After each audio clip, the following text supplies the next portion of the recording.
a fair bit of both of my last two books, but I would say particularly the last one, Beyond Order, the new one, is what would you say, encouragement to people to watch themselves, to pay attention, not to think, but just to watch. It's like, and so one chapter is called, I think it's chapter 5, is called Do Not Do What You Hate. And what does it mean? Well, it doesn't mean, geez, I hate getting up at 8 o'clock in the morning to get ready for work. That just means that you're not very disciplined, or maybe that it might mean something deeper.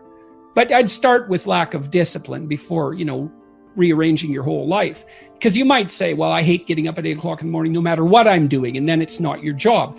I don't mean don't do difficult things.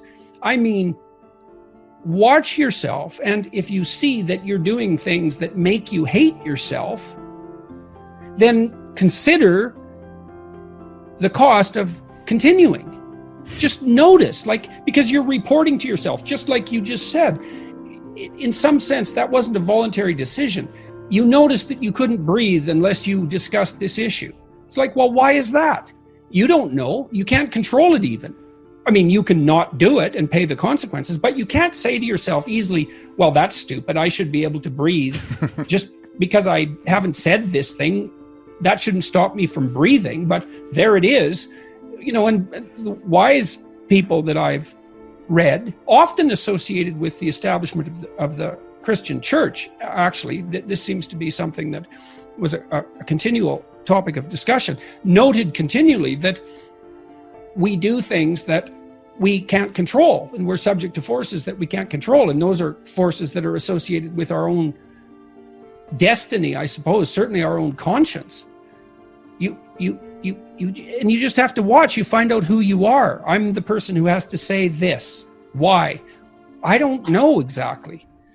But I know that if I don't do it, there's going to be a price. I had 3 clients, all whose political beliefs, by the way, ranged across a wide spectrum, all of who'd been bullied to the point of breakdown in their workplace.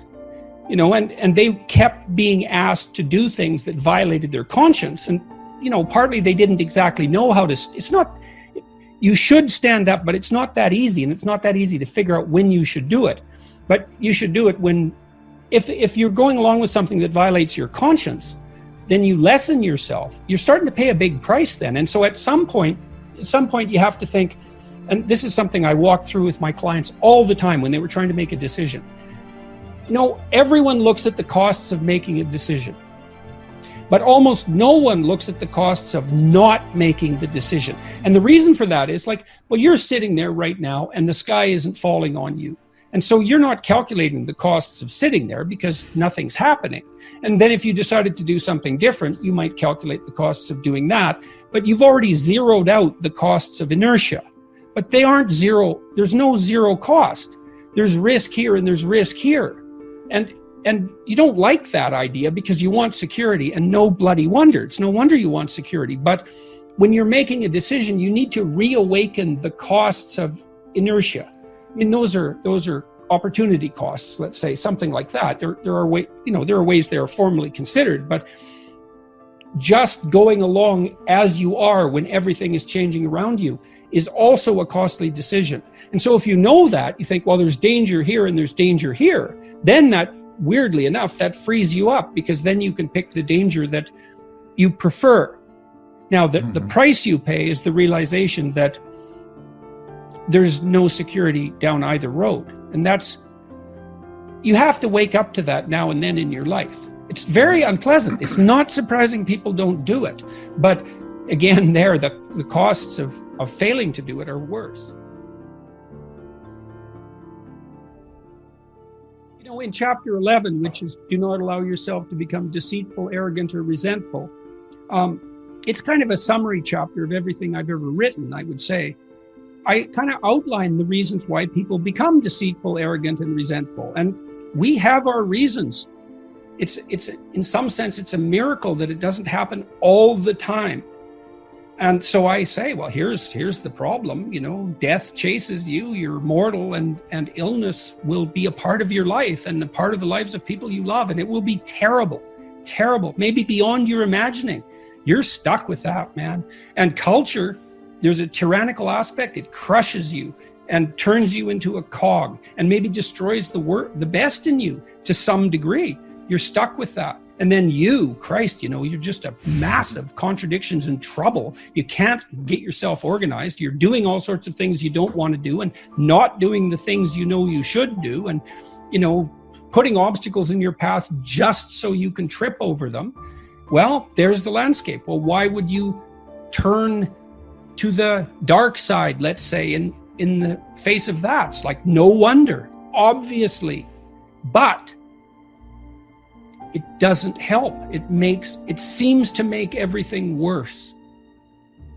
So, and it doesn't seem, if you're objecting to the fact that things are bad, it doesn't seem that making them worse is a tenable solution. It's an attractive solution at times because people think deeply. Oh, to hell with this, it's so awful that I'll just add to the misery out of spite. And man, if you don't see the compulsion of that argument, either you're not, I don't know, maybe you're fortunate. You're sheltered. Maybe you're saint-like. That would be good. But it and you see this in clinical practice all the time. Voluntary confrontation with what is threatening and unknown tends to be curative. And not always. There are mistakes people make. So for example, you often see these trauma teams rush in to talk to people just after, say, a mass shooting or some kind of terrorist attack. And it does not help people to have them review the trauma that they're currently experiencing. Not unless it's problem solving oriented. It can just make it worse. But if it's an old memory, well, then voluntary recall and explicit reformulation seems to be useful. Or at least it's better than anything else we know. His proposition was that every ideal is a judge. And that makes perfect sense because an ideal is something to which you aspire. And the gap between you and that ideal, if it's your ideal, is felt as judgment.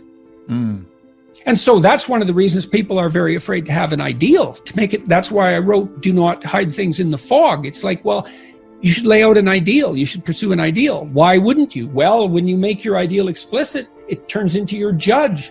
Well, then you can listen to that judge and move forward and transform. But, it's pretty damn harsh. Because especially to begin with, you posit an ideal, especially if you're in a mess. God, every bit of you is being judged as unworthy.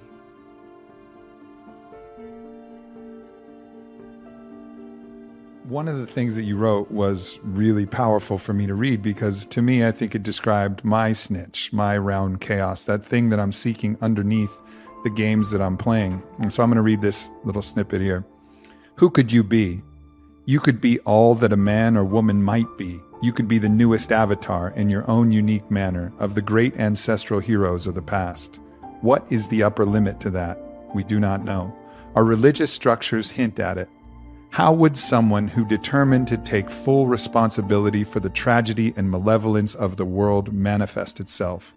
The ultimate question of man is not who we are, but who we could be.